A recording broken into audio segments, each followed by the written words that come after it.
Thanks for joining us. My name is Sherree. I'm a Psychedelic Integration Coach working here in LA. Today is a very special evening because we are hosting for the first time the first event of a series that I hope becomes very consistent and can bring a lot of knowledge, and even more knowledge into our amazing community. The first of our shamanic healing practices. And have a very special guest here, Mr. John DeRosa, who is, if you read his bio on our website, on the Facebook page, he is a shamanic practitioner for the last few years. I'm sure he'll tell you more about himself in just a bit.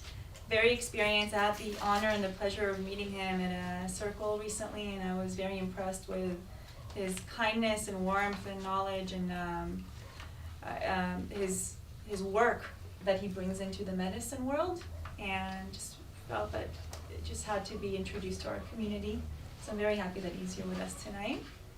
And our evening will be facilitated mostly by John. He will give a rundown about the medicine and some information, and we'll have some time for a Q&A afterwards, and of course time to purchase his amazing products. I don't know if you had a chance to look at the table, but he brought a whole array of kuripes and tapis that he handcrafts himself.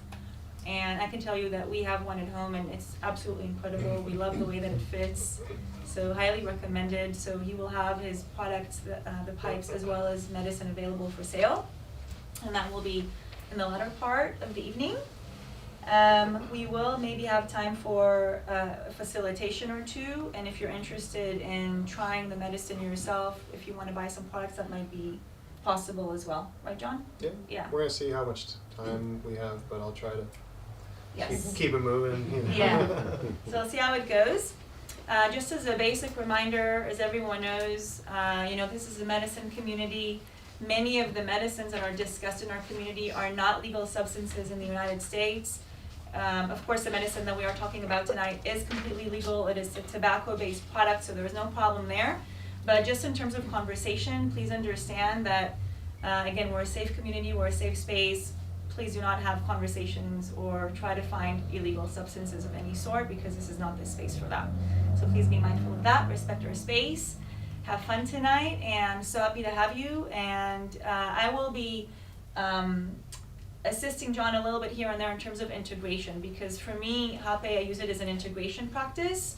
I've been using it in the last couple of months at least on a daily basis as part of my daily morning ritual. And I've been finding that it's been extremely beneficial for me in grounding after medicine work, between medicine work. It keeps me connected to the medicine while I'm not on medicine. So I absolutely love the concept of using it as an integrative practice, and would be happy to speak more about that later. But without further ado, I would like to introduce you again to John, and let's get started. Thank you so much.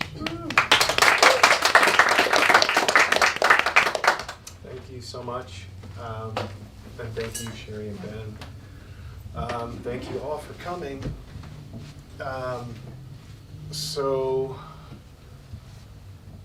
This is the first time I've spoken to a group about my work with Rapé, so let's feel it out and see how it goes.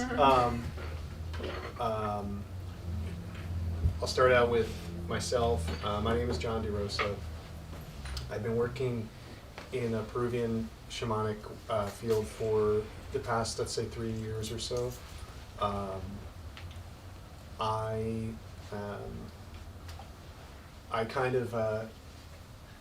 basically started out as a musician. I still play music quite a bit, and it is a big part of my shamanic work as well.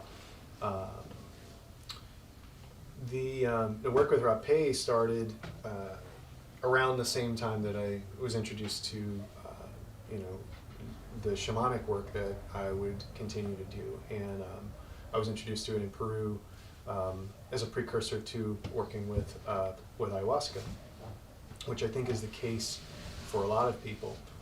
Can I ask who in the room here has worked with Rapé before?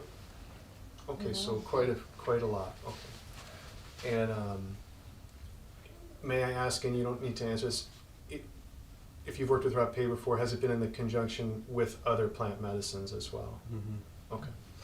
So that's generally how Rapé is introduced and thought of as kind of this supplementary medicine. What I have begun to learn over the years is that it actually is quite a powerful medicine on its own, and so we'll be talking a little bit about that as well. So I think the first thing that I wanted to talk about a little is about tobacco, and one of the hurdles that one of the hurdles that I had to sort of face or overcome was, my own idea about what tobacco means to me. As Westerners, we have a certain idea in general of tobacco because we see how it is used here. And so I think a little bit part of my resistance to working with the Rapé had to do a little bit with that, or I was associating the work with Rapé to tobacco in the way that I was looking at it from a Western point of view. As a lot of you know, because you are working with plant medicines, and tobacco is a very misunderstood plant in our culture.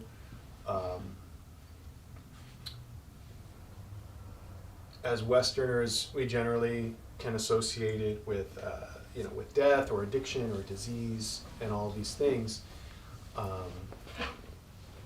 But obviously this is sort of the case of a plant being demonized by the culture who has abused it. It's not really necessarily the plant itself.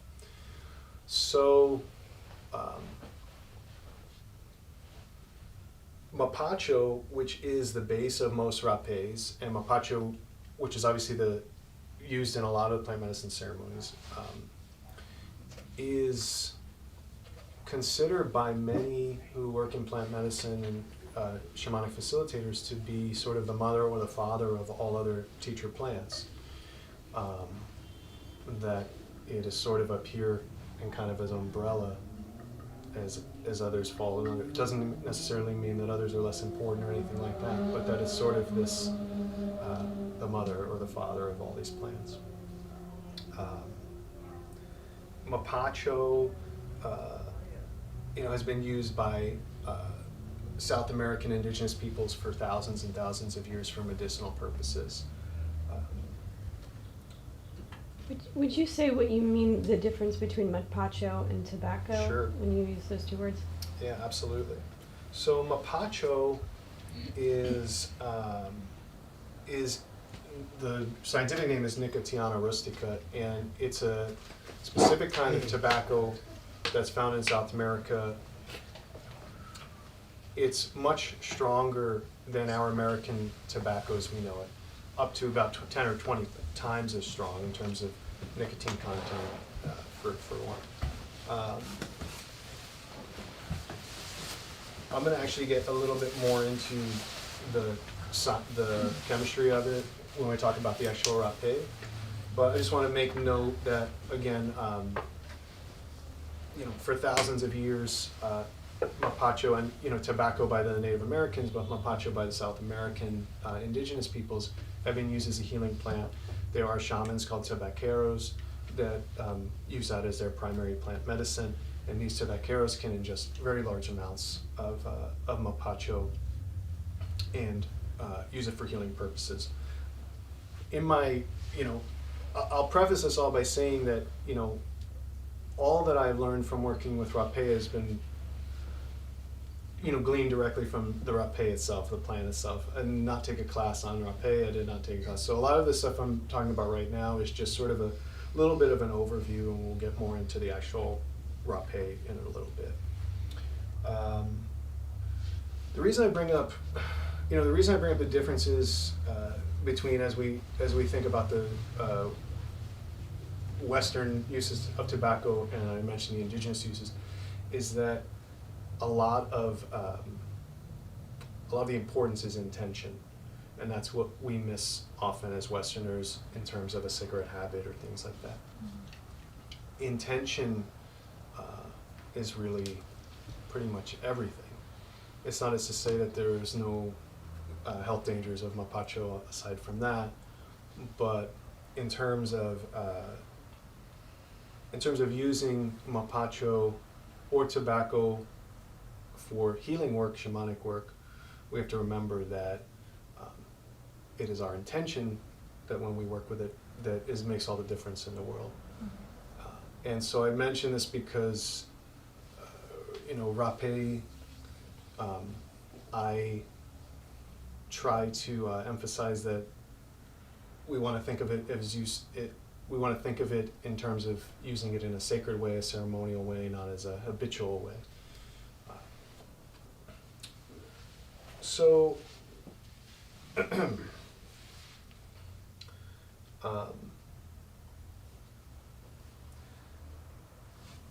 the other thing that I just want to mention about intention is that, tobacco and mapacho specifically, I'm just going to use mapacho from here on out because that's what we're talking about. One of the healing elements and the powers of mapacho is that it is an amplifier of intention. So when we use it with good intention, those are the results that we can achieve. If we're using it with a negative intention, those are probably the results that we'll achieve. And I say it in terms of, the example would be if we always go to a cigarette when we're angry, we always go to the cigarette when we're stressed or whatever, as opposed to making the space and taking the time to work with the tobacco in a ceremonial way, a sacred way, with good intention. A lot of you have worked with plant medicine, so this is not going to be a new concept, but I did feel like it was worth at least sort of just laying the field for it. Yeah. Is it more about intention, or is it more about mental state? Is it amplifying the mental state that you're if you're angry but you'd like to not be angry, will it make you more angry or will it make you less angry? Okay, fair enough. I think it's when we mindlessly go to it as the stress reliever without really, we're looking for the quick fix as opposed to putting our heart and soul and our energy into saying, I'm going to smoke this pipe and I'm going to take a breath and I'm going to give thanks and I'm going to try to release this anger, as opposed to kind of just expecting it or kind of just, do you understand what I'm saying? And not being very mindful of the ritual. So I guess part of what I'm asking is about set and setting. Mm-hmm. I had a catastrophic medicine journey where I came into it from a bad place wanting to get some healing. Sure. and it became a gazillion times more catastrophic, and I'm wondering if Rapé is kind of that has that kind of potential. Does that make any sense? I don't feel that that is the case with Rapé, but I will talk a little bit more about specific use and also the physical and energetic kind of benefits of it. So when we get to there, that might be something that'll clear up. So first of all, what is Rapé? Rapé is a powdered snuff that most often has a base of mapacho tobacco. Added to this mapacho tobacco is often ashes, which is called cinza, and the ashes are added to alkalize the mapacho so that it can actually be ingested through the nose. The ashes that are used are often sacred plants, sacred tree barks and things like that. Macumbo is one that comes to mind. Parika is one that comes to mind. Those are the two elements that you can find in almost all rapés. And added to that, there can be any number of special ingredients that are proprietary to a particular tribe. There could be any kind of seeds or leaves or roots or barks. There are rapés. There are rapés that contain, more kind of psychotropic or hallucinatory elements to it, like yopo is found in some. There's also other kinds of plant medicines that can be added to Rapé, datura or toi, chacruna. There are also Rapés that don't contain mapacho at all. There's one called Aparina from the Aparina tribe, and it's a completely green Rapé that does not have mapacho in it. There's different elements that are added for different purposes. If you're making a particularly feminine Rapé for some kind of feminine energy or some kind of sweetness or some kind of more soothing or gentle energy, you may add a particular type of flower. You might add muña, which is an Andean mint. So, what I'm trying to say is Rapé is sort of the blanket term, and then there's many, many different varieties. Most of the varieties are known by the names of the tribes that make them. So you'll hear about Yawanawa, you might hear about Kashinawa, you might hear about Kuntanawa. So most of the tribal names is going to be what the Rapé is referred to. Now they're doing all kinds of blends where they're calling different Rapés different things that have really great names. They're really good. The tribal Rapés are the ones that are sort of the foundation of all of these others. Also, the name Rapé, Rapé is the Spanish pronunciation. Rapé is the Portuguese, which is because Brazil is really where it's predominant. So you'll hear both. And there's a very lengthy preparation process to Rapé. It's not easy to make, and trust me, I've tried. So I prefer to work directly with the tribes and have them send it because it is very, very tricky.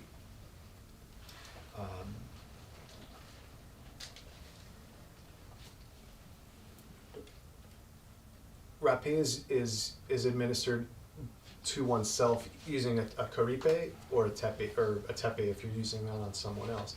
The caripes are the ones I have on the table that look like a Y shape, and you would use that by kind of scooping and blowing through one end, and it goes up the nose.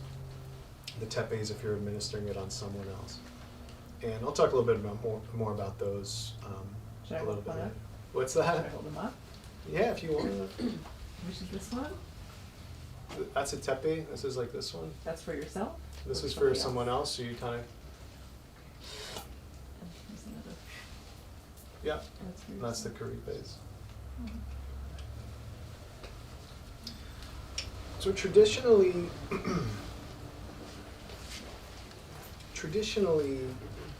Rapé is used by different tribes for different reasons. Rapé is known as like a warrior medicine, so it was very much something that one might use if you were going into battle, you were going into war, or you were going hunting, because they believed it would give you mental acuity or kind of any number of things, connection to your spirit allies, your ancestors. Some tribes were using it in female puberty rites as well, as a sort of rite of passage. And there are still and were a lot of tribes that use it recreationally as well, or as a sort of an after breakfast or an after dinner thing. So there's really all different uses traditionally.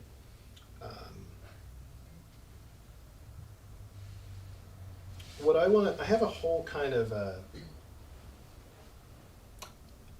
thing here about the different physical effects and the different energetic effects and different psychological effects.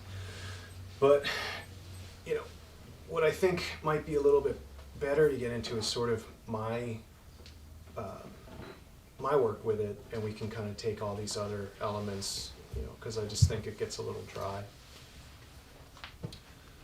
So Rapé, in a ceremonial context, for instance, for those of you who have maybe used it within the context of an ayahuasca ceremony or a wachuma ceremony, Rapé can be a pretty powerful thing. It can be the thing that sort of helps you purge. It can be the kind of thing that helps you clear out that last bit of something that's not quite wanting to go. There are some purists who believe that they don't use Rapé within an ayahuasca ceremony because if the ayahuasca wants you to purge, then you will, and if not, just leave it alone. But in many of the traditions, in many of the communities that I've worked in, rapé is used in ayahuasca and wachuma ceremony for that purpose.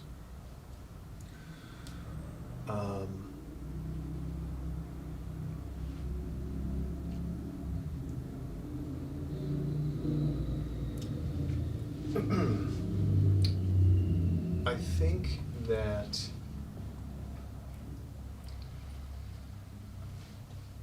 I'll say that my work with rapé, it began to become clear as I started working with it outside of the context of an ayahuasca ceremony. Meaning, I was using rapé and rapé alone as its own medicine. And this was a few years ago, and I'm sure that there were a lot of people also using it in this way for many, many years, But for me, it was really new. And I also did not know many people that were working that closely with it. So in a way, it was quite interesting to work with this medicine and not be taught by any single person, but be taught directly by the rapé. Most people don't think of rapé as a visionary medicine, but I was finding that I felt that it could be that. And it was a matter of use and a matter of focus and concentration. Rapé, while it does have powerful effects because of the presence of the mapacho, there's also a certain subtlety to it that I feel is different than other plant medicines that I've worked with. I didn't realize it until I did a plant dieta in the jungle for an entire month, and I was completely isolated, and the whole idea of that was to kind of tune into the plants themselves and the very subtle energies of them.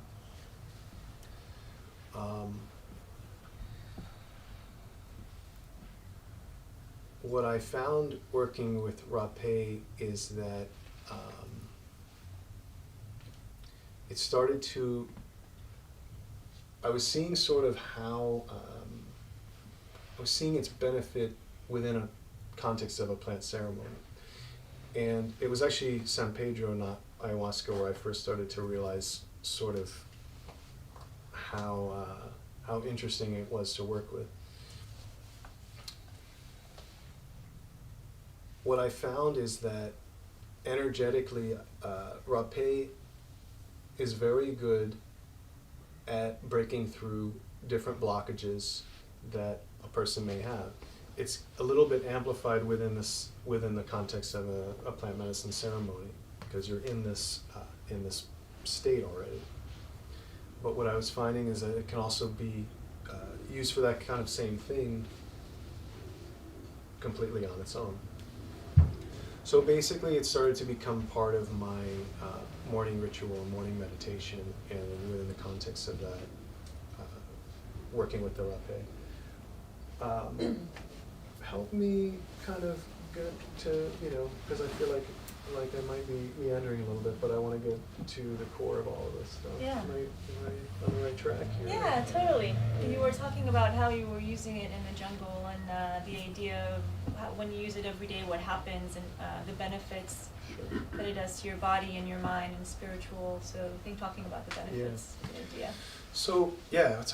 You were talking about using an ayahuasca ceremony, so I've used it like at the peak of the ceremony and sort of on the back end, and they're both very powerful, very different. Is there an ideal time within an ayahuasca ceremony that you use rapé? Traditionally, or in your experience? I think, I'm one of these people who feels that it should be used toward the after the halfway or the 3/4 point, maybe once you have had a purge and maybe you feel like you have to clear out some cobwebs or something like that. I don't feel like it's really that beneficial to do early in the ceremony, and I don't think it's necessary at all in a lot of cases either. You kind of usually get a feeling where you know that you might need a little help, maybe becoming completely clear. But what Sherree actually mentioned that reminded me that of where I was kind of going is that I think the thing about Rapé that's appealing, and the reason I like working with it, is because it's a plant medicine that we can use on a regular basis and establish a relationship with it in a very intimate way. It's something that as we use it over the course of a period of time, the subtle nuance that I was talking about starts to reveal itself, and you actually can build this relationship. And it's very similar to other plant medicines in the way that we build a relationship with these other plant medicines, but it's almost like the friend that you can see almost every day. Mm-hmm. And you know, a lot of times people ask me, well, what's the strongest Rapé you have, and what's the, you know, it's like, it's so different from everyone, and it's so different from time to time, because just like all of you have worked with different plant medicines, you can say, oh yeah, you know, I drank on Friday night and it was pretty mellow, and then I drank the same medicine Saturday night, it was crazy and strong, you know, or from another month to month or something. And it's the same with Rapé. You may have a particular experience working with it on any given time, and then you know, the next day have a different experience, and the next day have a different experience. So what I'm getting at is it's more about the relationship with the plant over the course of time, and working with one particular Rapé, and sort of understanding what that Rapé is meant to teach you, and what that Rapé is meant for you.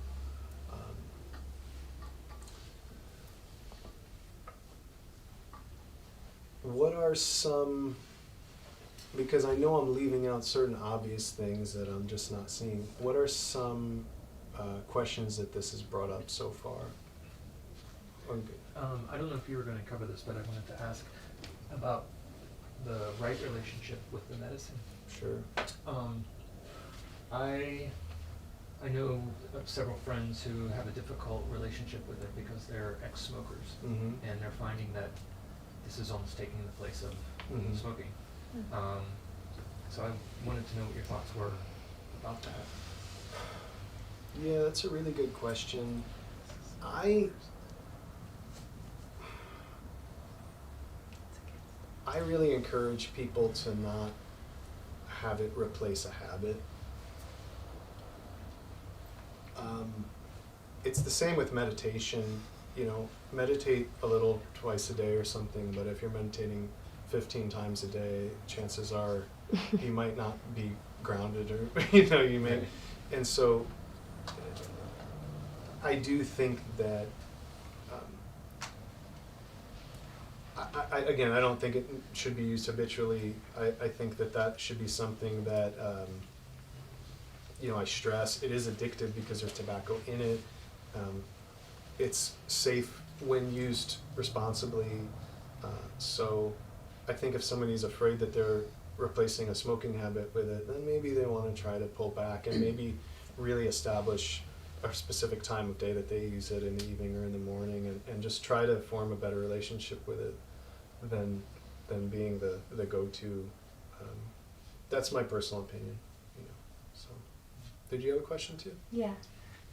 When you say build a relationship with the medicine, would you choose one particular type of Rapé and then use that one for a certain amount of time, or do you switch them for certain different things? I recommend using one Rapé for a certain amount of time. If that's what you're looking to do, which is go deeper and working with it. You know, there are certain Rapés that are better than others for certain things. You know, Aperina, which is the green Rapé, wouldn't really be the best Rapé for grounding and for releasing of, you know, some heavy energy. If that's what you need, there are specific Rapés you can use. But if you want to do an extended work, let's say give yourself 2 weeks, 3 weeks, and say each morning I'm going to work with this Rapé, I'm going to do my meditation, and this is my ritual. And, you know, you will form a relationship with that Rapé. And when that time is up, you know, you can move on to another. You can always go back. It's just forming a bond that will always be there. And Uh-huh. how would you recommend that somebody choose which one to work with? Talk to me. No, I mean, you know, there's ones that are, you know, you just have to kind of try some different ones. I can definitely recommend some ones to start with. So. Mhm. So the question may be not easy to answer because, as you're saying, there's different kinds, but what can one expect? Sure. What happens? I have that question. And also how long does it last, and also what are contraindications, and all, you know, just all of the logistical Sure. type Great. stuff too. So what can one expect?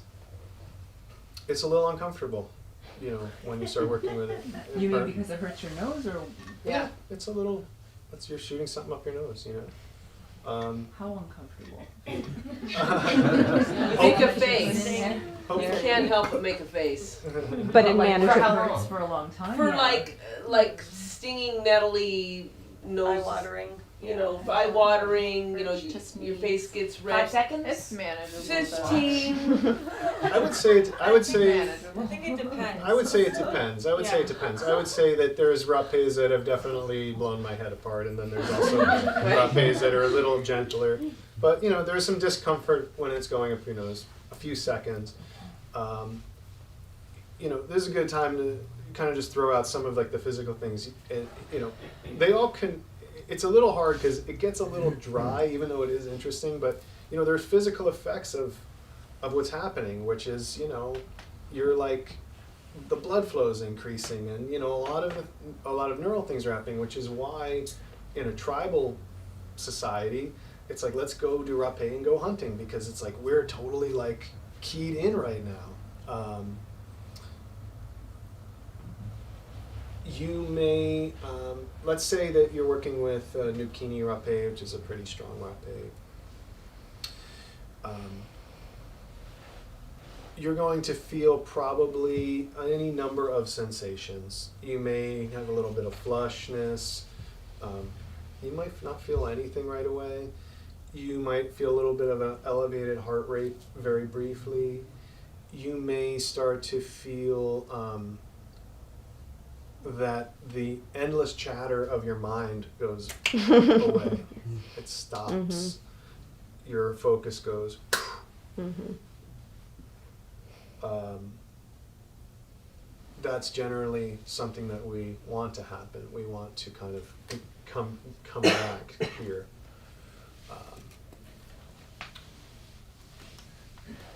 Physically, you might also feel pressure up your nose and your sinuses just in the beginning, a little bit of dripping down your nose, a little bit of tearing.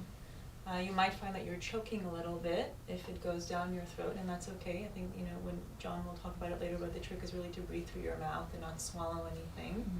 But generally, I think it's really important to remember that just like most medicine journeys, in the beginning, there's maybe that, you know, inkling of resistance, and then once you breathe into it, then you just melt into the sensation. And the other thing too is this is where intention comes into play, because as you're going into working with rapé, and I'll just also add that the effects of rapé, you know, will last anywhere from, you know, like 15 minutes to 30 minutes usually. I mean, and it could be even less. I mean, if I do rapé and the doorbell rings, I'm totally able to go get the door. You know, it's not going to be like.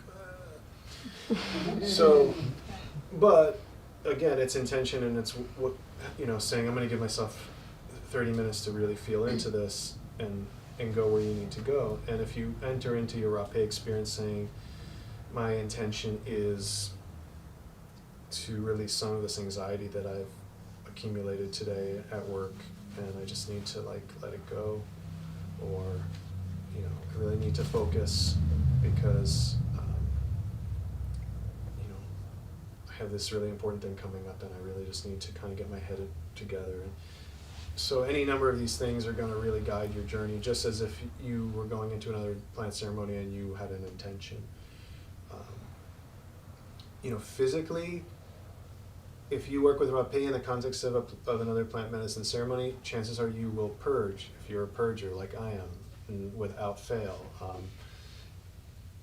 If you work with rapé outside of that, chances are that won't happen, but for someone like me, it probably will happen because it just does. And, you know, what'll eventually happen is you'll go through your process and you might get a little drip in your throat and you'll kind of want to spit that out. You don't really want to swallow. Eventually, you'll get to the point where you need to blow your nose. You want to kind of not do that for as long as possible. But again, what's coming out is a lot of the gunk that's clogging up your body. What's coming out is, you know, a lot of the mucus and bacteria, and with that, a lot of the emotional gunk as well, which I find. My experience is like, I work with it every morning almost, and only every morning. I don't ever really work with it throughout the day or anything like that. And what I find is that sometimes I wake up and I'm like instantly stressed because like, oh man, I have like a ton to do and I'm like never gonna get it done. And I'm like already behind and all this stuff. And I kind of just find like working with the Rapé helps me, for one, like clear out any garbage from sleeping, like any kind of just gunk or whatever. It helps me kind of like get to where I need to get. And I get on with my day, and that's my morning ritual, you know. So it's really, in terms of physical effects, you'll be fine. It's not going to floor you. It's not a hallucinogen. Like I said, if you're working with Yopo in your Rapé, then yes, you will have a hallucinogenic experience. Which Yopo has 5-MeO-DMT in it. Right. Yes. It can be very emotion inducing though. The first time I did it, it really brought up, it like loosened whatever I was holding on to, and it just came up in a very clearing sort of way. And I found that every time I do it, it's just like that motion you made, sort of like focus goes in and everything else just sort of goes out, and then all the tension just sort of melts away. It's very grounding and centering and clearing. I have this bell energy about me when I'm on the other side of the brisk beginning, and it's just this beautiful flat plane. It's just like my mind is just this clear bell. It just feels like this clearest. Nothing. It gives me that, like this medicine. I want to go there. Greg? Was it the information I got from you about sort of flicking off like stale energy? Was that something you sent me, or? I'm not sure. Because that's something that I've found that I, almost every time I work with it, it must not have been. So when I start feeling it here, that stinging, you just sort of grab whatever that energy is and drag 3 fingers across your forehead, down the back of your neck, and then flick it off of your shoulders, snap your fingers, and every time I feel something sort of lift from me. But that's when you're sort of, there's a euphoria that happens once the burning and grinding and everything stops. You're just kind of floating. But I feel that every time I do that, I can feel something sort of flick away. Yeah, that's interesting. I mean, I think, you know, for me, I'll be honest, like for as much as I've worked with this medicine and others, you know, I still, you know, working, it's like you said, it is a very emotional medicine. It brings so much up to the surface. And, you know, even this morning, I was like, you know, kind of like a little nervous about tonight, and, you know, there's been a bunch of changes in my life, you know, all this stuff. But the Rapé, basically what I feel like it does is provides that arena for these things to kind of start to simmer, and it eventually will come out. I mean, every morning for me, I'm like, well, it's like these little mini ceremonies, you know, and then you're on with your day, and it's great. So once again, you know, I'm really an advocate of not turning anything like this into like a habitual thing. I think a daily ceremonial meditative use of Rapé is completely reasonable, even if you were to work with it in the morning and in the evening. What my personal feeling is, for myself, I like to avoid that just becoming kind of like the go-to thing and the routine thing, because at that point I don't feel like it has as much of the real quality, intention, and energy behind it. But you know, everybody's different, so it's, I've been in sort of the medicine community for about 5 years, and only heard about Rapé like maybe 2-3 years ago, so Mm. it's relatively new as far as what I'm observing. Has there been any studies on long-term use, like physical effects of long-term use? 'Cause Not I'm that- kind of concerned the- about that. There I did, in actually preparing for this, I did quite a bit of research, and there hasn't been, the short answer is, I don't believe that there's been any serious medical research devoted specifically to Rapé. I think in general, the general consensus from people in the community that I've worked with and that I've spoken to have basically echoed what I just said, which is that, using it in a responsible way, keep in mind this mapacho does not have additives, it does not have chemicals like American tobacco. A lot of the disease and things that we see from smoking and things are a lot of times because of the additive. Not 100%, but I'm just saying. And the amount that we're talking about when we use Rapé it should be pretty small. So I guess the short answer is I don't believe that I've seen any long-term research done as of yet. The people in the community that I've talked to have said that they feel that it's not, there's really no long-term detriments as long as it's used in this way.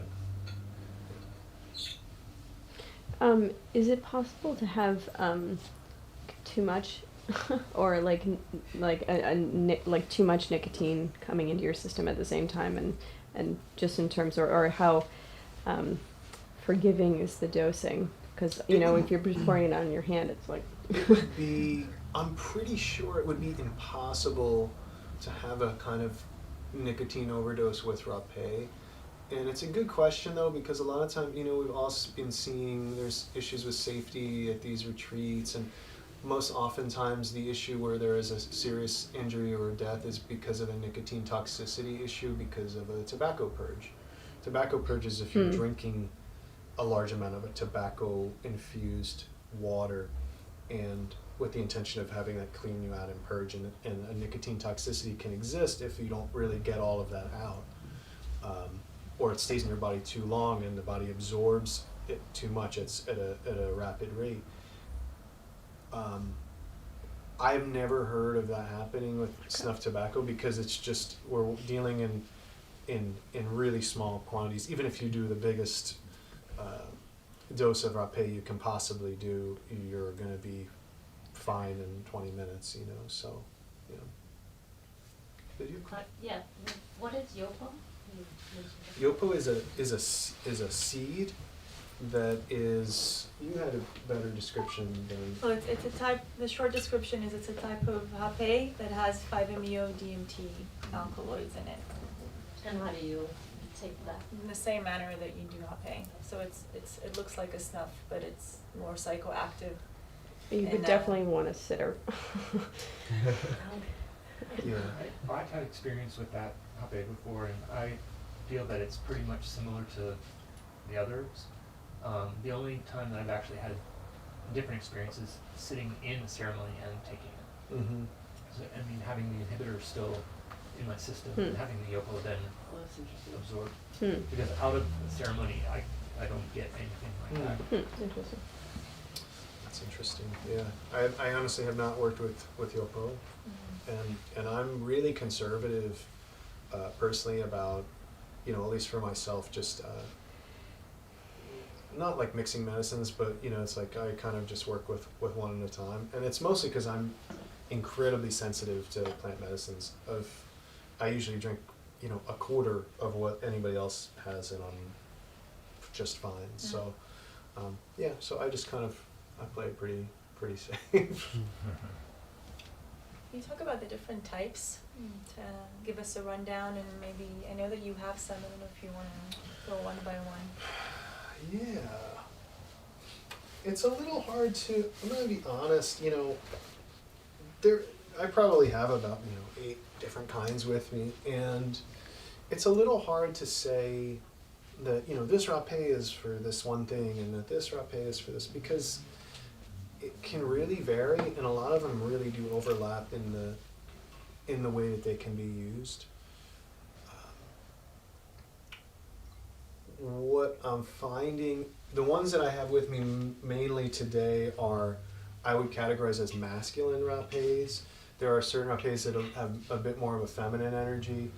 The main tribal rapé that I would say is more of a feminine energy would be Yaonawa. It's really beautiful, really strong, and intensely feminine.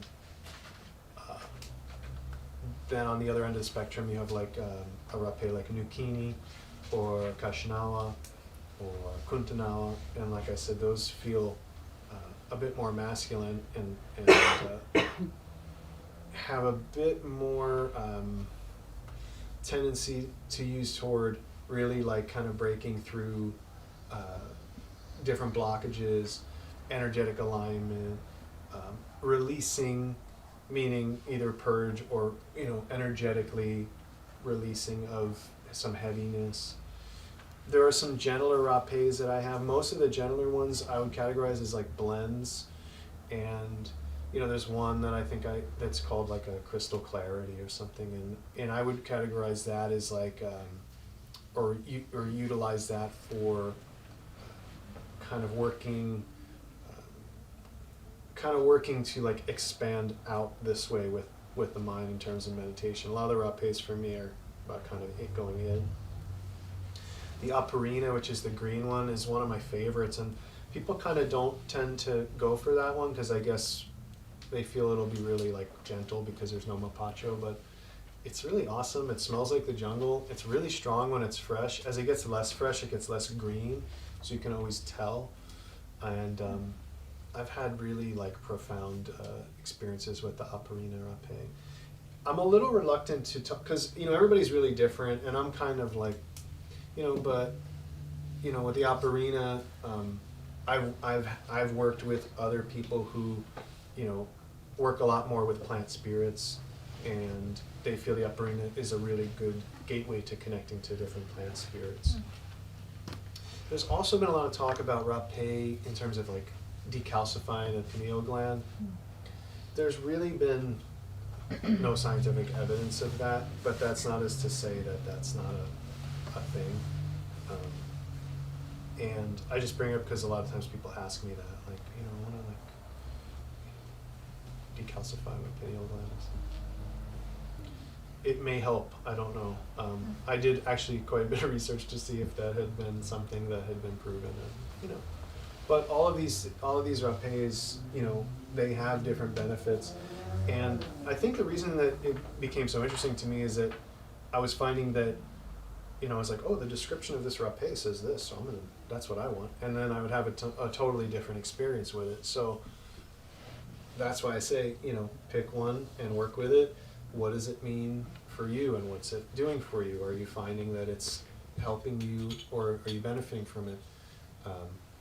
It's easy to go from one to another and say, you know, this one was really good. I felt that, you know, it was a little too strong, or a little too this or that, or this was the experience I was getting, and I'm kind of looking for more of this. You say, okay, there's others.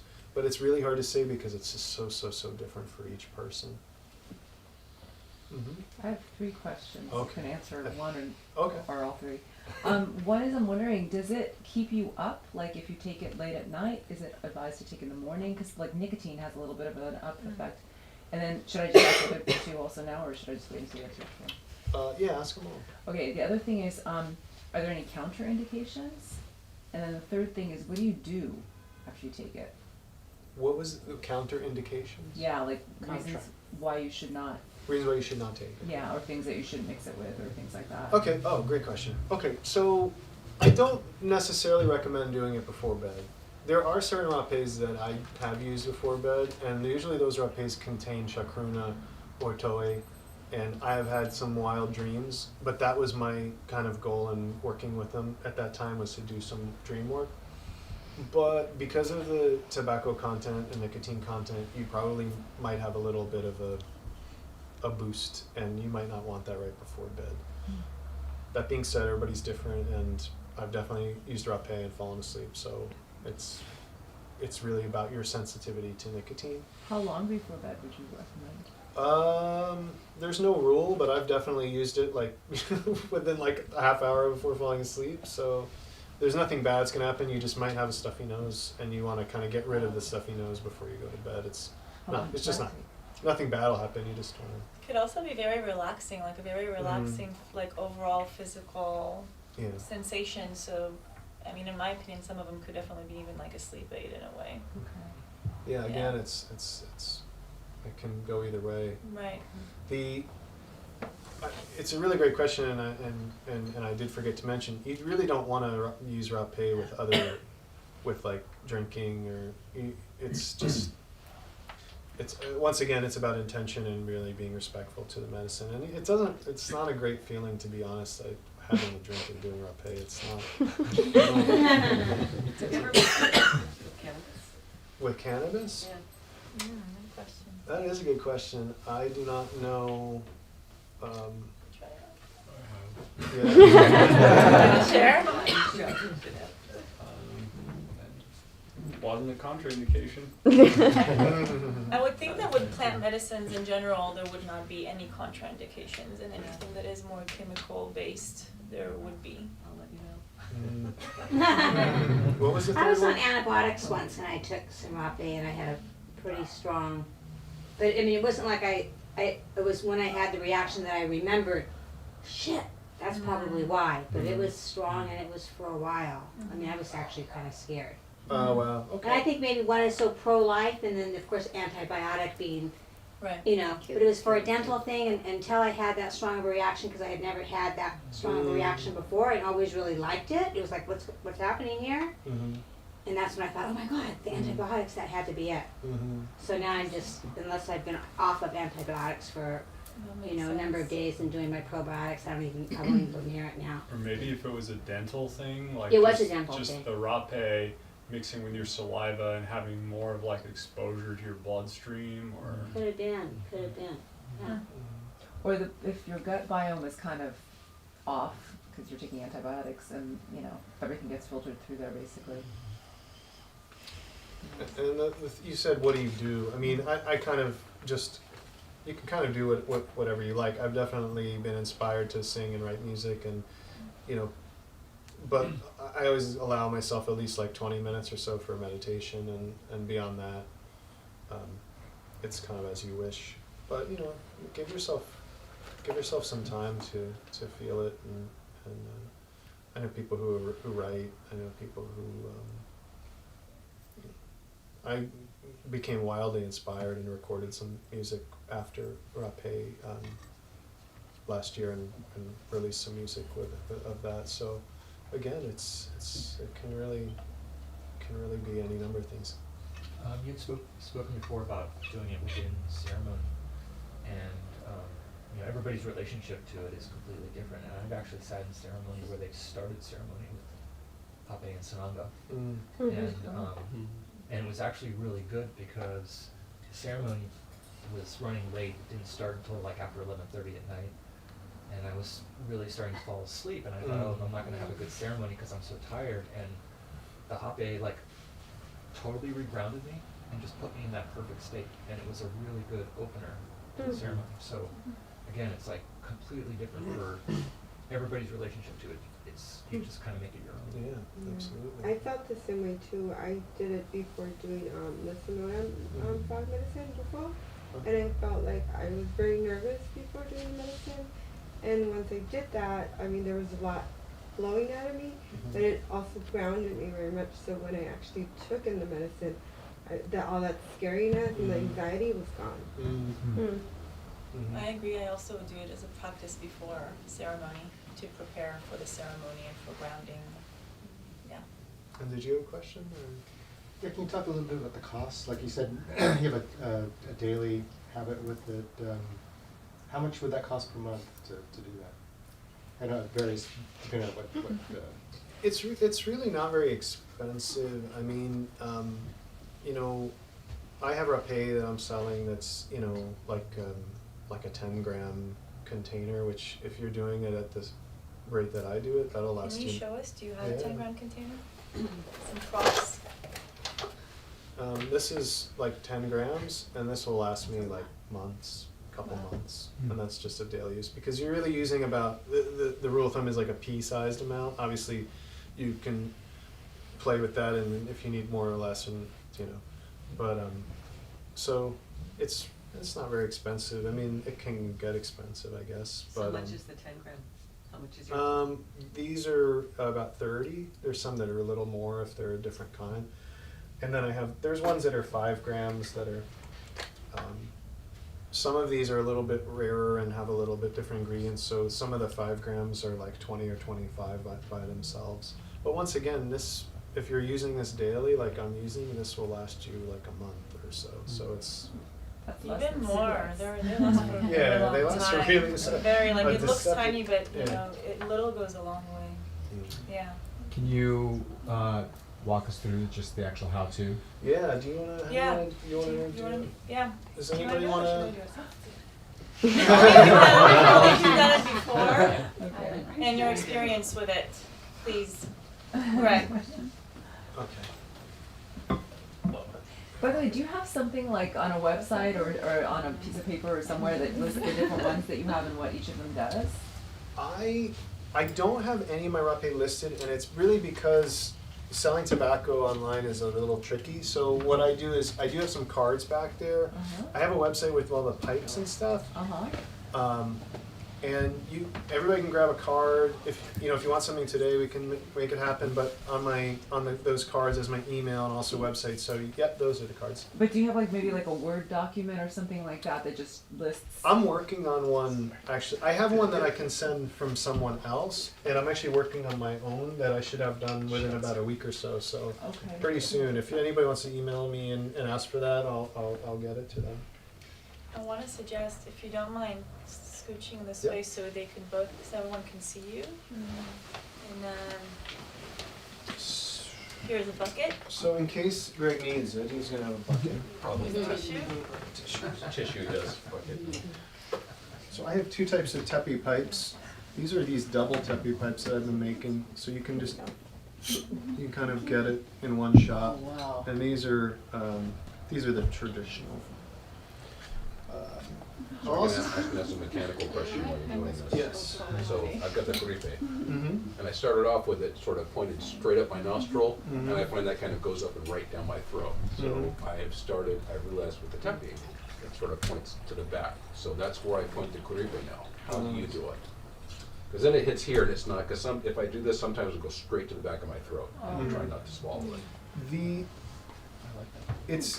It's a little about the angle, but it's a lot about learning how to kind of keep your throat closed. I don't know how else to say it. Yeah, I do that, but I still find it's like trickling. So do you shoot straight up the nostril? Because with the tepi, it's sort of pointed this way, right?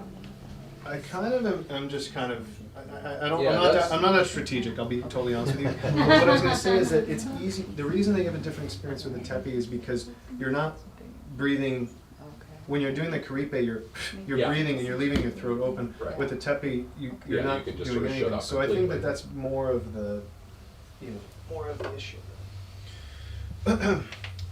So,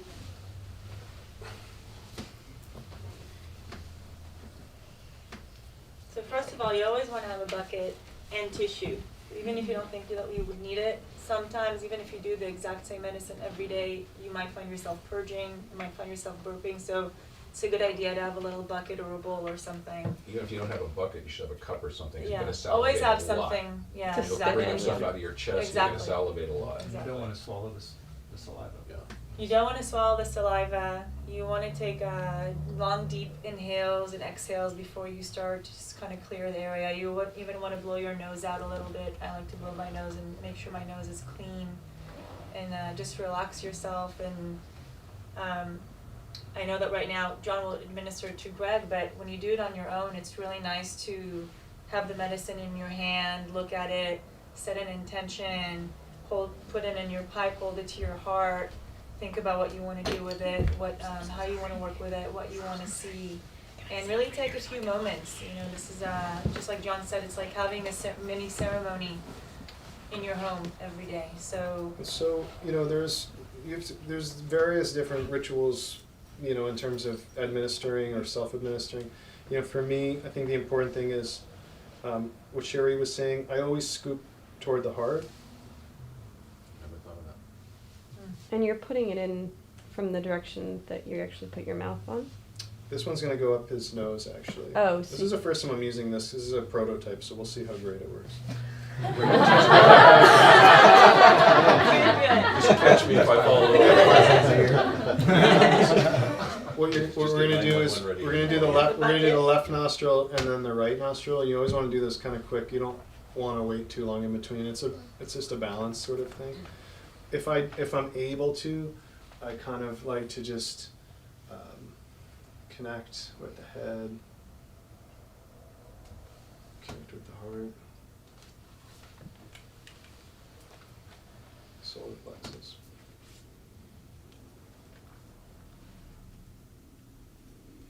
And I may even it's sort of clearing. When the pipe goes in the nose, you want to not breathe in through your nose because you'll get just the hint of it and it'll be like, and Greg knows because I've blown Rapé on him before.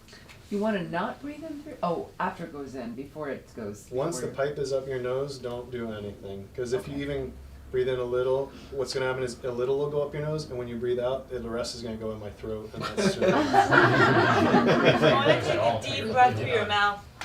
Hold it. And then hold it, exactly. Okay, want to give this a try? Yeah.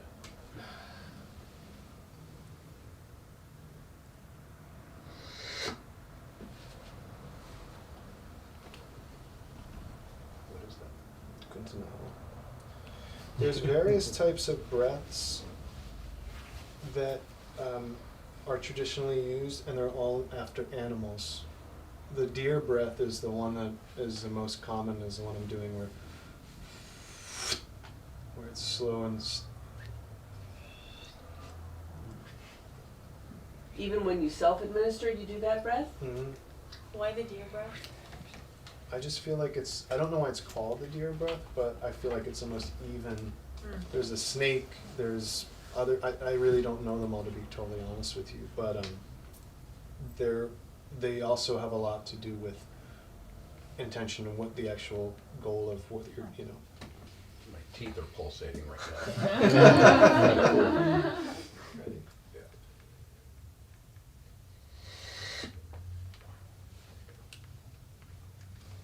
I always make a face, I don't know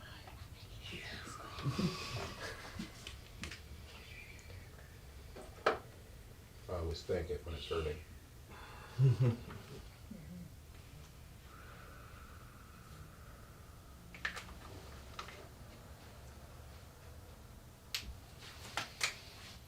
And so Greg's gonna have his, you know, experience and I don't want to interrupt that. So, what other questions might you guys have about administering, or maybe some of the things we missed? Just What's that, Brady? connection to nature. Connection to nature. Like being in nature when you're doing it and using it to connect to nature. Working with Rapé in nature is an amazing thing, and I highly recommend it. And I usually take it on hikes when I go and work with it.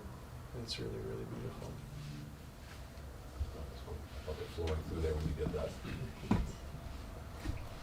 Mm-hmm. I don't know what your your ritual is, but when I sit with it, I actually have a music playlist that I sit with, and it's usually medicine songs. And the music actually can really carry the experience. Medicine songs, and I also sometimes listen to just mantras, just chanting, and that's a completely different experience too. Absolutely. And I also highly recommend working with it with lights totally out, if you can, because are subtle visions that will start to happen in total darkness. Mm-hmm. What about self-administration? Do you care to show us Thank you. self-administration as well? Yeah, sure. What was your question? And that was my question for self-administration. When you're new, you know, I would have a fear because I've never done it, to do it on myself. Is there anything that you would suggest, recommend? Because doing it yourself, I'm just afraid, you know, I'm gonna mess up. What if I freak out and do it by yourself? It's really, I'll say you will mess up because it will happen, and it takes a little bit of a learning curve to get a good blow and to get, you know, and it just, there's nothing you can do that's gonna be detrimental, you know. You may end up inhaling some rapé in your mouth. Yeah. You may end up, you know, not getting a good blow and it ends up in the pipe, or you might end up in, you know, there's a lot of things, but over the course of time and just using it, you'll get a good, and it also, the hardest part about self-administration is to blow it in your nose without it going up down your throat, without it going like Greg was talking about.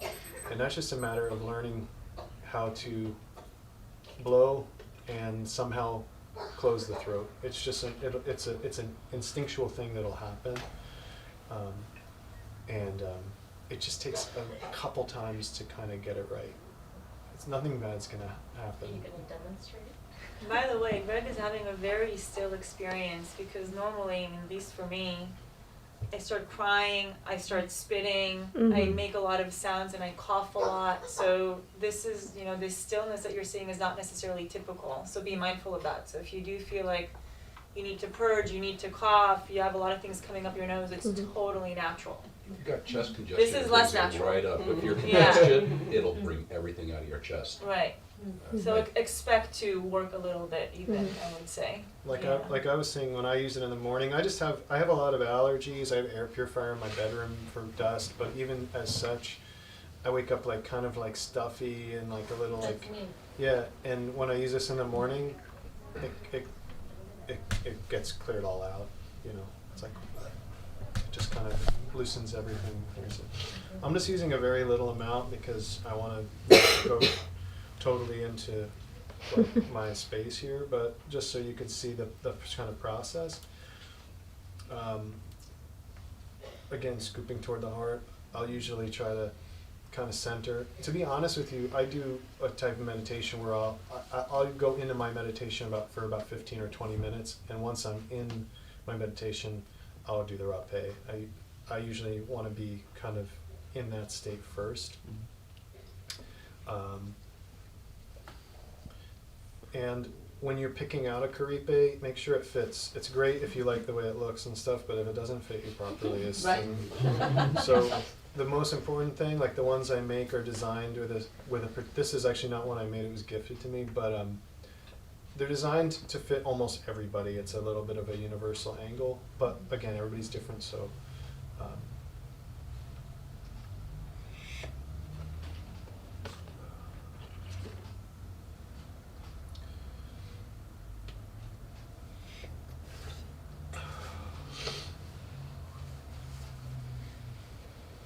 See, so even for someone that works with it all the time, I still. The first time I did it, he gave it to me and he asked me if I'd ever done Rapé before. I said no. It was kind of this tingling. I thought, that's nice. And the next night someone gave it to me. It felt like burning from my eyeballs to the back of my head, and I was sweating like crazy. So quantity counts. So where are we at? Do we want to? Yeah, we're good with time. I'm wondering if would you want to administer to any more people? Anyone else interested? Is there anyone that hasn't tried it and wants to like purchase and wants to try a different type maybe that they've never tried before? So But that would be a good opportunity. Hasn't done it or has done it before? Hasn't done it and is interested in. That's just me, that's not Yeah. that. I haven't done it and I'm interested in trying it, but I don't know if that's what you need. I mean, just not- as if it is your first time, I might like. This is there's a lot of people in this space, and if stuff does come, like emotion stuff comes up, I don't know. You want to make sure that you're in a space that you feel comfortable, like I think potentially processing. I think what Sherree was saying is if you haven't worked with it before, but you're curious to take some home to work with, but you'd like me to do it on you first so you see Right. the effects, that's fine, but what you're saying is completely 100% valid. Right, so. and of course, you know, you'll do a very small dose for those who are interested. Yeah. Mm-hmm. I can't do everyone, obviously, but maybe like 1 or 2 other people. Or, Yeah, yeah. You wanna, I'm definitely interested in purchasing some. Tara, so I would like to- Tara needs to do it for sure. And Tally, it's up to you if you think that you want I to don't buy know if I'm some. gonna and- buy some tonight. I mean, it depends on how it You don't feels need and to. stuff, so, you know. Yeah. And like I say, guys, you take a look, and if you like something, and take my cards. If you don't want anything tonight, you can email me and stuff. I'm local and everything, so don't feel like obligated or anything. What's up? I just have a comment for the people who haven't done it yet, that the process can be a little weird. So doing like the tiniest bit just to feel the process, and once you're familiar with that, then actually taking a dose where you actually Right. feel, so that might be something. Yeah, absolutely, just to get acquainted with the medicine, for sure. Yeah. You had said that most of them that you have are masculine. Do you have any with a little more feminine? I have a few smaller ones that maybe are a little bit more feminine energy-wise. The majority of rapés I find are, again, I almost feel a little not right saying that because it's really subjective. I say it because from the tribes, that's what's coming from the tribes saying, oh, this is a more masculine rapé, but I have not necessarily felt that all the time with ones that are allegedly masculine, you know what I'm saying? Is it the additives that make it more feminine? Is mapacho inherently masculine? That's up for debate. I think it is, but I do want to second John for when he says that, some are considered masculine, and actually, like he mentioned, Kashinawa, I think it is, as a masculine, and I've been using it and I don't find it masculine at all. So I think it really depends, and I think it also depends, like the couple of months that I've been using it, I've noticed, for example, that last month I was feeling very open and light, and so I didn't really need a strong type, so I was using Kashinawa, and this month I'm feeling heavier and need more opening, so I've been using Yawanawa, which is more feminine supposedly, but I find that it's more opening for me. So I think the way to do it would definitely be just if possible, try as many different types or like have an array at home, have a few different kinds if you can, like 2 or 3, and then you choose them depending on how you feel and what kind of medicine you need at the moment. And if you find one, like I was saying, because I advocate working with one consistently, but once you find that one, you can really lock in with it. I'm not clear on masculine versus feminine. Are you saying feminine is more opening and masculine is more energizing? Not necessarily, because Yawanawa was my first experience with Rapé, and I remember who I purchased it from. He said Yawanawa is the only one that he's like afraid of because he's like blacked out from it, because it's. But it depends. We all have both energies, right? So Yawanawa using a one that's a traditionally more feminine rapé on a man can be incredibly powerful if that kind of is out of balance and needs to be, just as it goes the other way around. So it doesn't necessarily mean that, like, when I say feminine, it's like, oh, it's so gentle, and it's like, no. It just has to do with, it's kind of more energetically, and it's a little bit hard to put into words, and it's maybe even more evident working within the context of, let's say, ayahuasca ceremony, because those energies are a little bit more evident, at least for me. Also physically, in terms of physical effects, and again, this is just from my experience, I find that the masculine ones like cut through the and they're very fierce, whereas the feminine ones are definitely softer and just like goes a lot smoother into the nostrils, and they're easier to deal with. First thing I got from John was a crystal vision. And that was more feminine. Yeah, I felt like I sort of spread out when I took that. And the next one was Nukini. And that did this thing, stay here. Like it just instantly blasted me inside myself. So I felt like it kept everything here rather than sort of expanding out. Right, I like that analogy. It's almost like the masculine, like, stay here, like they demand more respect. They demand you to meet them. Stay where you are. Yes, and the feminine sort of spreads you out. Yes, yeah. So you'd like to have Have you ever come across any that you don't recommend, or were just like the energy's off in this one, or is there just like a shelf life to them that it's just like, you know, on this amount of time I wouldn't do it anymore? Or? Rapés do lose their strength with age. If they're stored properly in, like, you know, a container and out of the sunlight, they can last quite a long time, a year or more. So, would you recommend having a separate container that you're gonna be opening and using, like putting a little bit in and then storing the bulk of it, keeping it out? I mean, Because you know. the 10 milliliters that you have are kind of bulky and heavy. So I've got some small tins that I use that are like more portable. Yeah. Like I said, I still have Rapés in my collection that are a year or two old, and they're fine. I don't think that they lose. The only ones that really lose freshness fast, like the Operina, like I said, it's a green Rapé, and you could really tell as it degrades, it gets a little less green. And How would you store it then, the Amplifying particularly? In Uh, the fridge? no, you don't want to do that at all. That actually kind of degrades it quick. Just like I said, glass is great. Amber glass is awesome. Out of sunlight. I've never really had like problems with like Rapé going bad. But I do notice, like, from the time I'll get a shipment in and the first day I use it, I'm like, oh my god. So like, you know, 6 months later it's a little less. But because I turn it over and, you know, it doesn't ever really sit around. So. And you said you haven't ever? I have not. Okay. So a small dose. Okay. And we're gonna try the double on you. Right? Is that cool? Yeah. We're gonna try the one shot. Mechanical question, what's the best way to clean a bamboo kuripe? Pipe cleaners. Just dry? Yeah. If you want to treat the actual bamboo, block oil, it's for butcher block, or mineral oil, and just really lightly, preserve the bamboo. But they're pretty resilient. I mean. Second mechanical one is that there's always like some rapé left in the kuripe. I mean, if you blow it out sometime, with me, if I tap it, there's like a little pile that comes out. What do you do with that? Throw it out, blow it out, put it back in the jar? You can, I would try to use everything that you poured out. Like tapping it back in the jar, I just wonder if that's a bad idea. No, it's not a bad idea, but. And that bacteria that can contaminate the jar. Yeah, I wouldn't I don't think it would, if it's only you using it, I wouldn't worry about it, but if I ever have a little left in the bottom of the creepy, I try to give myself a second shot too. Sorry. Now, which kind are you? I'm using trusting? Kuntanao.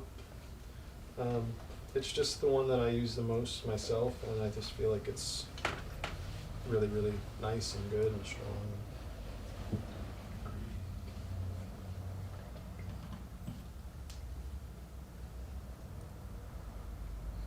It's a very small amount. Yeah. It'll be okay.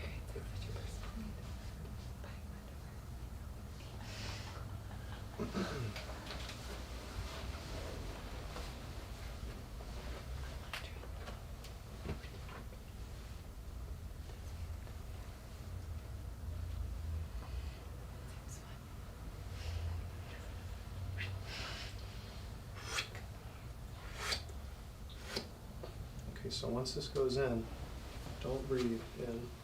You might need to guide me a little here, okay? Get it up there. Good? Mm-hmm.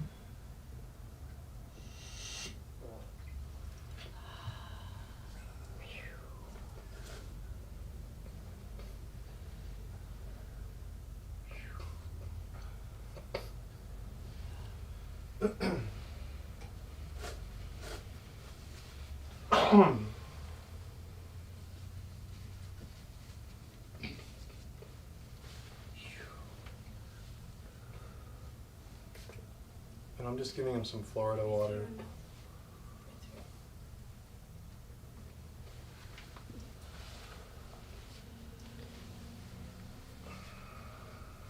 That's Florida water. Agua de fruit. So you breathe through your mouth the whole, for like 15 minutes? As long as you can, because what happens is, in the beginning, you can actually kind of even breathe through your, I find you can breathe through your nose, but then as all the sinuses start building up, it's difficult. And then when you breathe through your mouth, you know, you're not necessarily pulling, you know, from your sinuses into your throat. So you could just get better air. And then if you do feel something coming out your throat, you immediately just spit it out. Yeah, sometimes to start, I'll just breathe in gently through my nose and out through my mouth.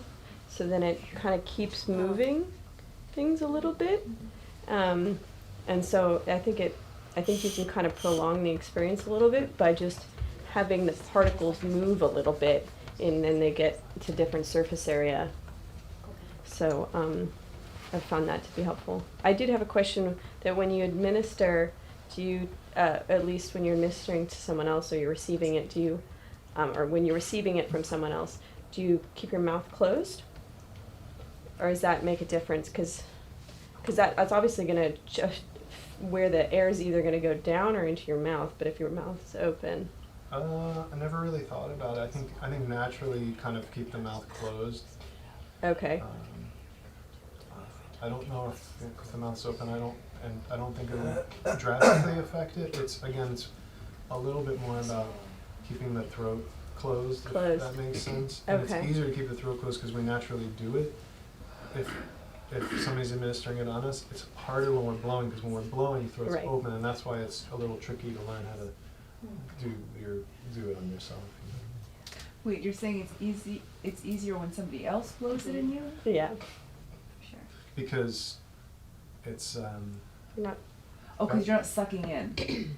because you're not blowing out. When we're blowing out, our throat's kind of open naturally. It's like you know much more about breath control because of the digit.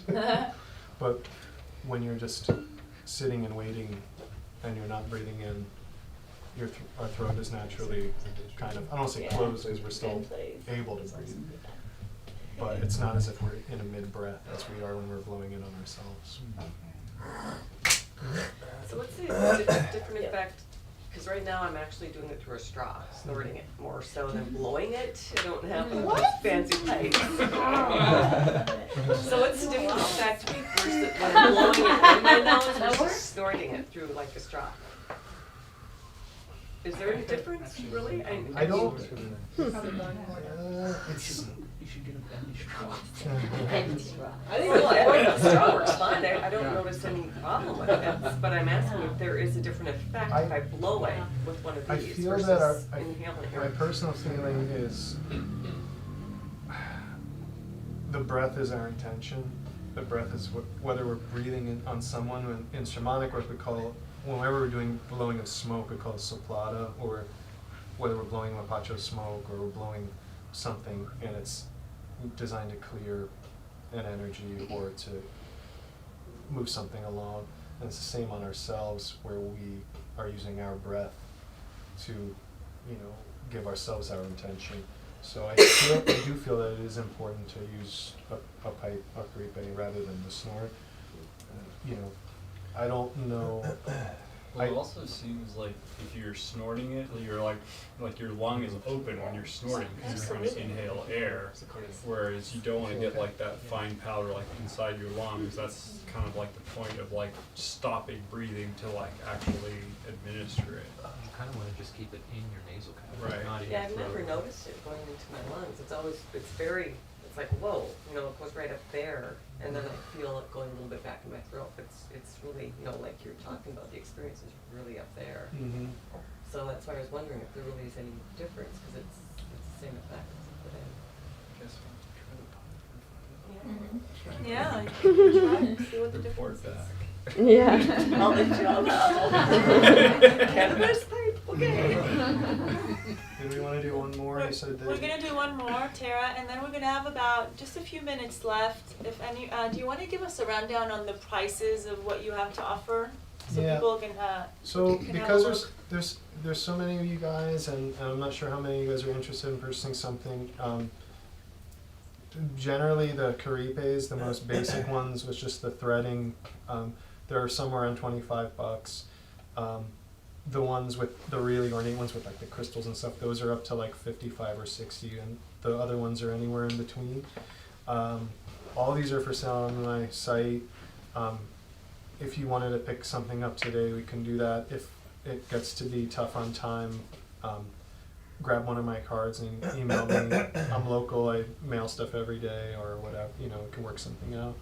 I also have the Rapé. Most of the 10-gram containers are like $30.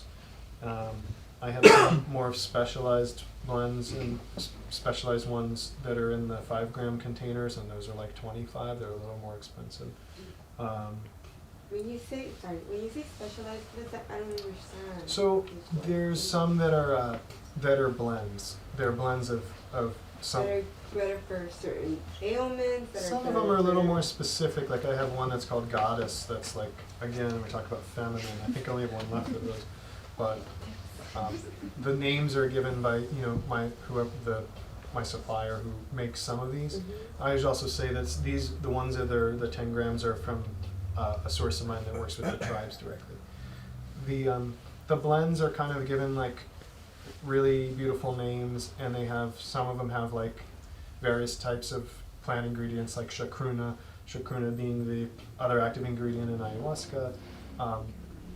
Which ones have the chacruna? Like the Crystal Vision has that one, if I have any more of that. There's some with Munya, which is that mint, that Andean mint. Most of the tribal rapés are a little less expensive just based on the bulk that I get them in, to be honest. And the blends just take a little bit more, I think, work in the processing. So Okay, just because of the work that's done. And some of the rarity of the plants that are in them. Okay. I really do recommend the tribal rapés all around, unless you really work with rapé a lot and you just really know that you like a particular blend. And the tribal rapés have been used for thousands of years. They work really well. And like I said, I don't want anybody to get hung up on the descriptions of things because somebody says that this one is supposed to do this one thing for you. It's different for everyone, and you're going to get out of any of these what you kind of really are hoping for.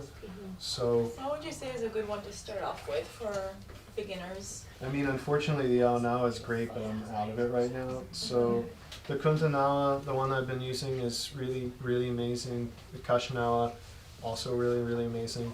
And the Nukini. The Nukini, for me, is a little on the stronger end of the spectrum. And they're all strong, but that one just has some kind of primal earthiness. So If you were going to be stuck on a desert island, Which you can only have one type of rock. You had to snort it through a bamboo stick. I've been using the Kuntanawa for months, and it works for me, and I don't see any reason not. But before that, I used the Kashinawa for months.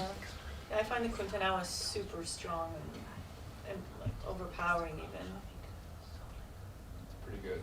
Yeah. So you gotta try them all. Decide for yourself. But it, it has to do with I just got, Kashinawa is also known as Hunikuin. It's just a different name for it. And I just today got a really large amount of Hunikuin, and I brought some. I was able to package some. And it's still strong. I just find it's a bit more like well-rounded.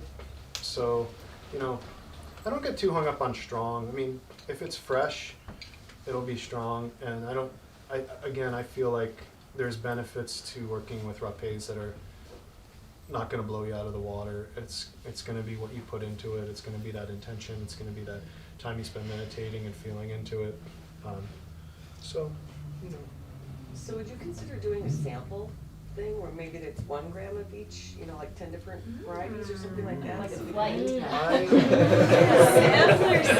I actually was doing the 3 gram sizes, and I was doing 3 of those. I like that. And I probably will again if you email me. Is anybody interested in something like that? Yes. Sounds cool. Like a few of us are interested. Flight. Yeah. I don't have them with me. I actually have a few of the 3 gram sizes with me. I have maybe like 4 or 5 little tiny baby ones. They're in the other box. And you said you have worked with Rapé before? Last night was the first time I ever tried it. Oh, so I'm not Gentle. going to go crazy. I was like, yeah, it was just, it's a lot of it was a lot of like work and packaging to those little sizes, but people did like them, so I could work that out. That'd be super. Got a lot of people that are interested in it. Have you ever, sorry, one more question. With the ones that contain the chacruna, if you do that with maybe doing Syrian, like taking Syrian root tea before that, would it be visionary? The amount of chacruna or toe or wilka's the other name for yopo, in some of these rapés, at least the ones that I carry, is not, it doesn't exist in a large enough quantity to actually have a physical effect. It's mostly there for the energetic effects, kind of the, so I don't think that you have that, but there are definitely rapés that have more of that in there that might be the case. Okay. Yes.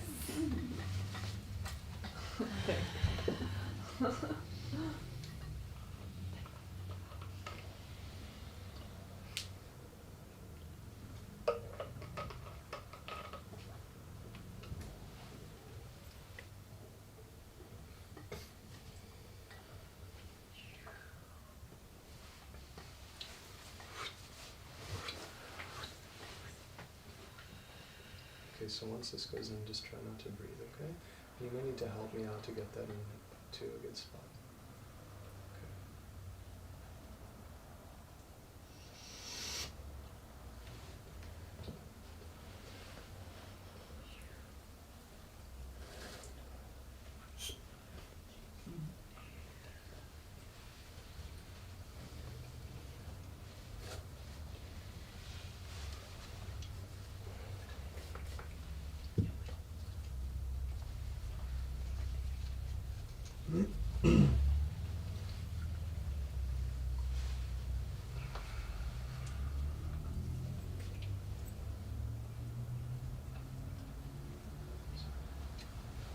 When you do that, what do you do?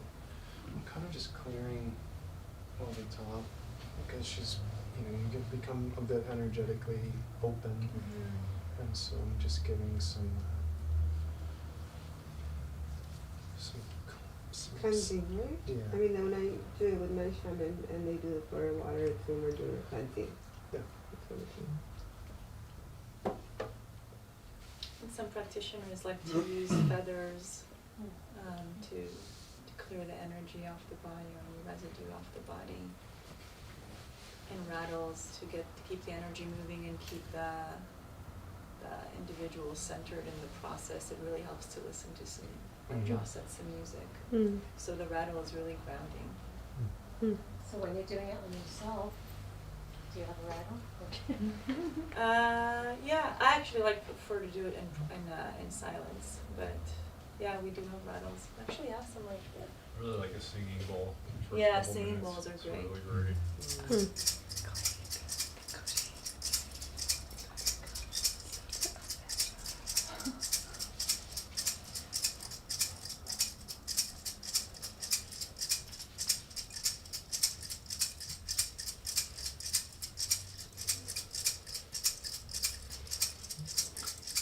Should I not be swallowing and spit in my mouth? Is it better to You want to probably spit it out.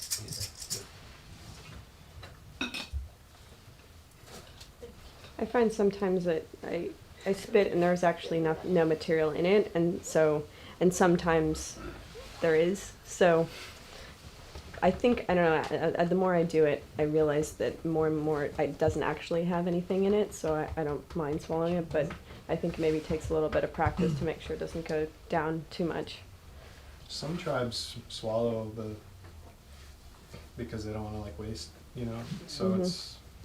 I feel, yeah, I feel makes like your stomach a little bit when Yeah. it goes down. It's a little funky. Well, it's gonna eventually come because the other thing I should mention is sometimes if you're working with rapé, you may have to use the bathroom. I mean, purging can happen that way too. Yeah. And nicotine. So,